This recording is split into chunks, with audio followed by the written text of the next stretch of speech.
माया की परिभाषा। कोई भी राजा शक्ति के बिना राजा नहीं बन सकता। राजा को अपनी शक्ति के लिए सैन्य, हाथी, घोड़े, अस्त्र शस्त्र आदि रखने पड़ते हैं। शासन के लिए नियम, विधान और जेल का प्रबंध रखना पड़ता है और अपनी प्रजा को सुखी बनाने के लिए रोटी, कपड़ा, मकान, उत्सव, उद्यान, शिक्षा व्यवस्थाओं का प्रबंध करना होता है। श्री कृष्ण जी राजाधिराज हैं। केवल वही भगवान हैं और सारी भौतिक एवं आध्यात्मिक सृष्टि के एकमात्र राजा हैं। इसीलिए उनका एकमात्र काम है राजा की तरह आनंद करना और प्रजा को आनंद करवाना। इसीलिए राजा की तरह श्री कृष्ण भगवान जी की अपनी अनेक शक्तियों के माध्यम से सारी सृष्टि का संचालन करते हैं। स्वयं नहीं करते, यह बात कहना गलत होगा।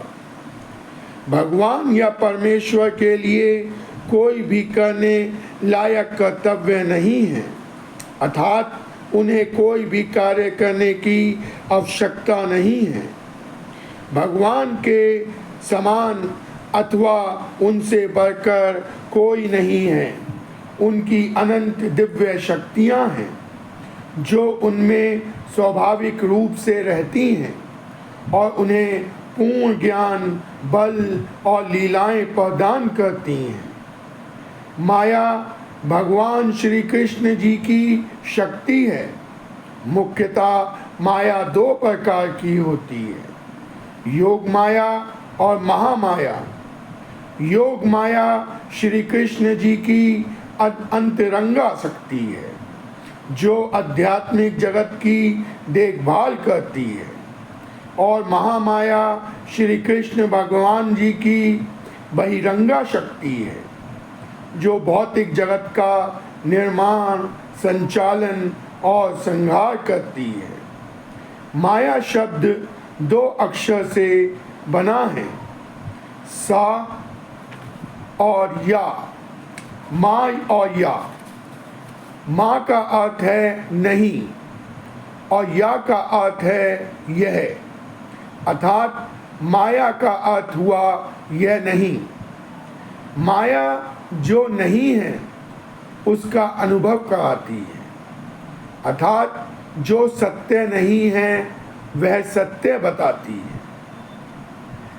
राजा निमि ने कहा, अब हम भगवान श्री हरि विष्णु जी की उस माया के विषय में जानना चाहते हैं जो बड़े बड़े योगियों को भी मोह लेती है। हे मेरे प्रभु, कृपया करके हमें इस विषय में बतलाएं। राजा निमि के प्रश्न का उत्तर देते हुए श्री अंतरिक्ष बताते हैं कि भौतिक जगत ही माया है। भौतिक जगत, भौतिक तत्व, भौतिक शरीर और भौतिक प्रकृति के तीन गुण हैं। यह सब माया है। जब जीव इंद्रिय तृप्ति करना चाहता है तब भगवान उसको ये सुविधा प्रदान करने के लिए भौतिक इंद्रियां और उनके विषय की संरचना करते हैं। भगवान ही परमात्मा के रूप में भौतिक शरीरों में प्रवेश करके मन और बुद्धि को क्रियाशील बनाते हैं और तीनों गुणों तक पहुंचाते हैं। परमात्मा उत्पन्न किए गए प्राणियों के भौतिक शरीरों में प्रविष्ट होकर मन तथा इंद्रियों की क्रियाशील बनाते हैं और इस तरह वृद्ध जीवों को इंद्रिय तृप्ति हेतु तीन गुणों तक पहुंचाते हैं।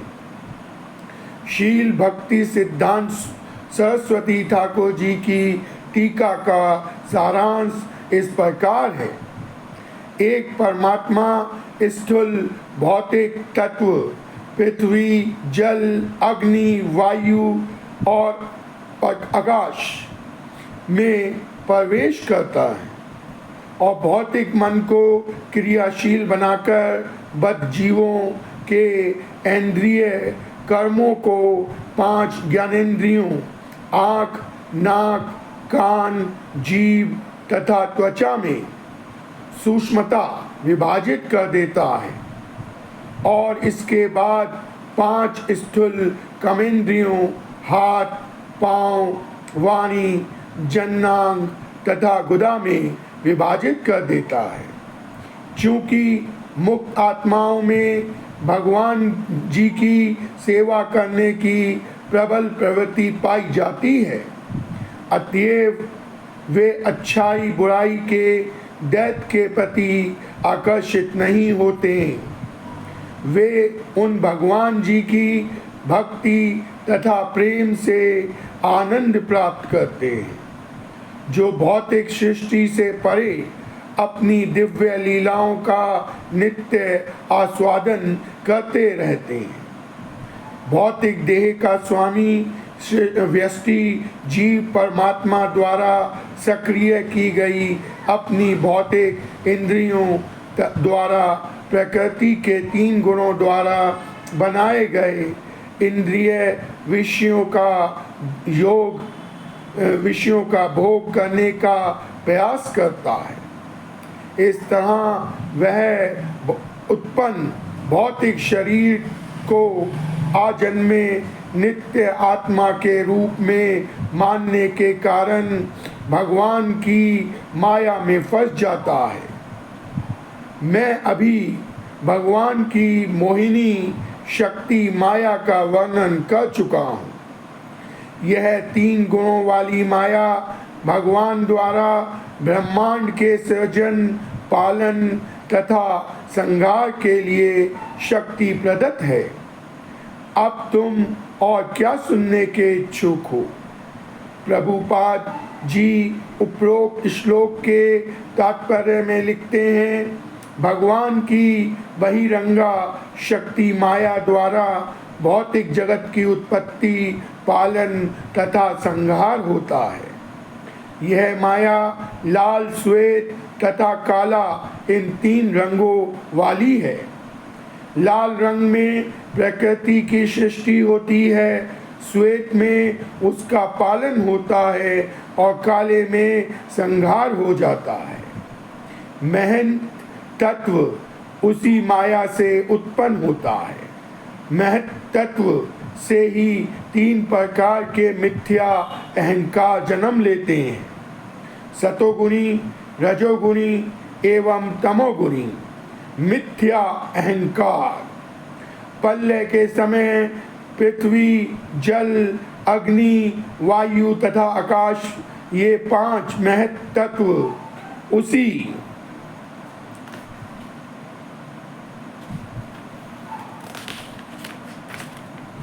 उसी तमोगुणी अहंकार में मिल जाते हैं जिससे ये प्रारंभ में उत्पन्न हुए थे।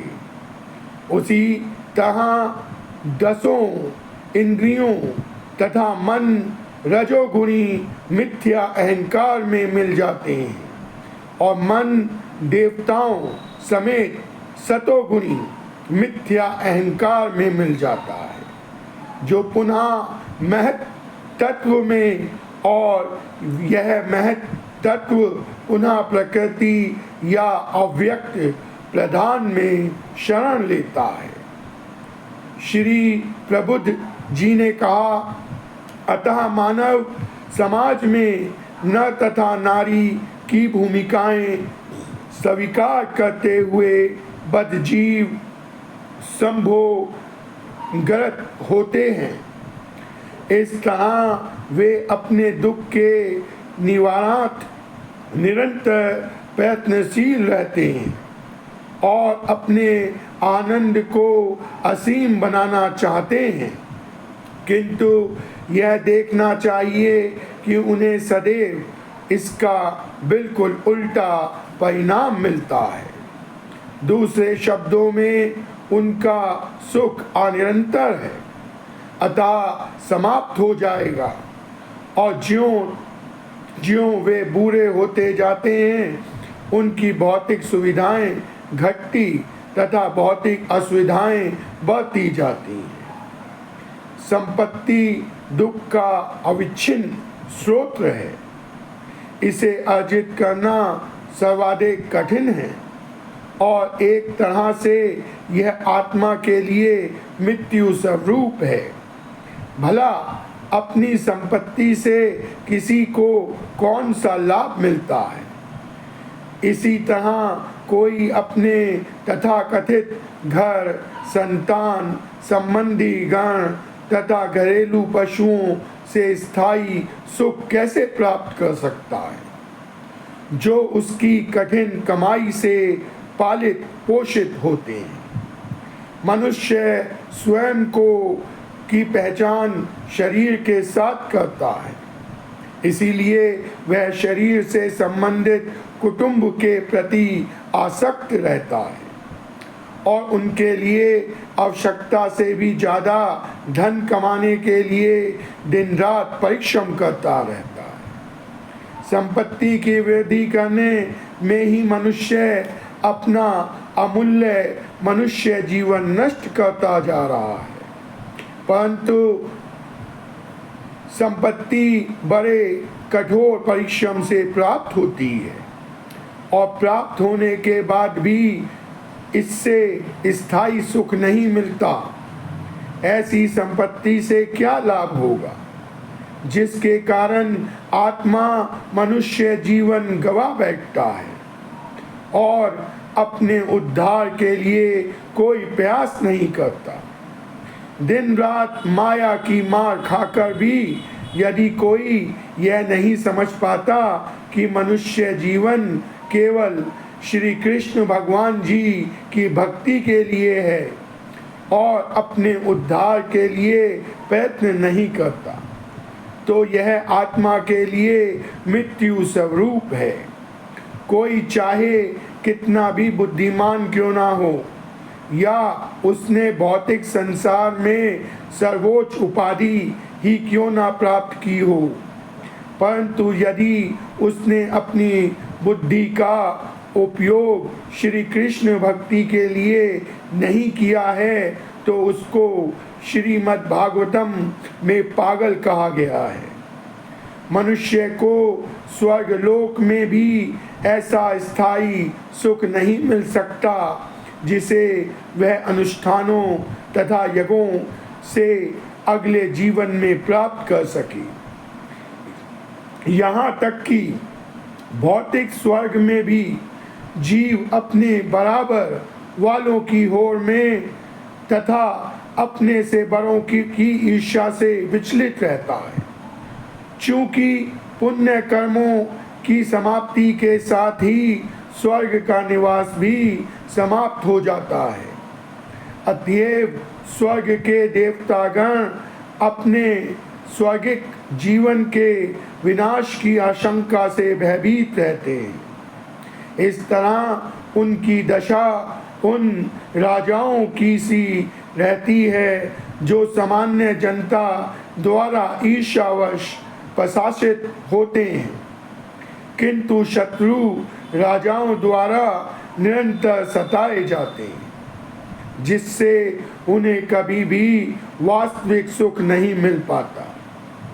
श्री प्रबुद्ध उपरोक्त इन तीनों श्लोकों में माया के स्वरूप का वर्णन कर रहे हैं।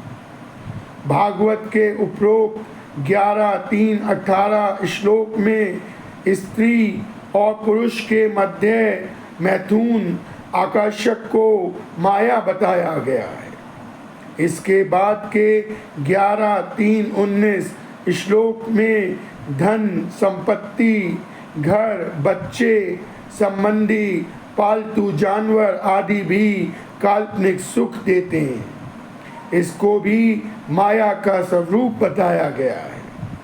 इसके बाद के श्लोक 11-3-20 में बताया गया है कि पृथ्वी पर स्त्री पुरुष का मैथुन सुख और धन से खरीदे हुए सुख से इंद्रिय तृप्ति ना होने पर जीव स्वर्ग जाना चाहते हैं, जहाँ लंबे काल तक अप्सराओं जैसे उर्वशी और रंभा का साथ और सोमरस, मदिरा, धन, ऐश्वर्य, नंदन कानन जैसे उद्यानों का इंद्रियों से भोग अर्थात इंद्रिय तृप्ति करना चाहते हैं। ये सब माया है।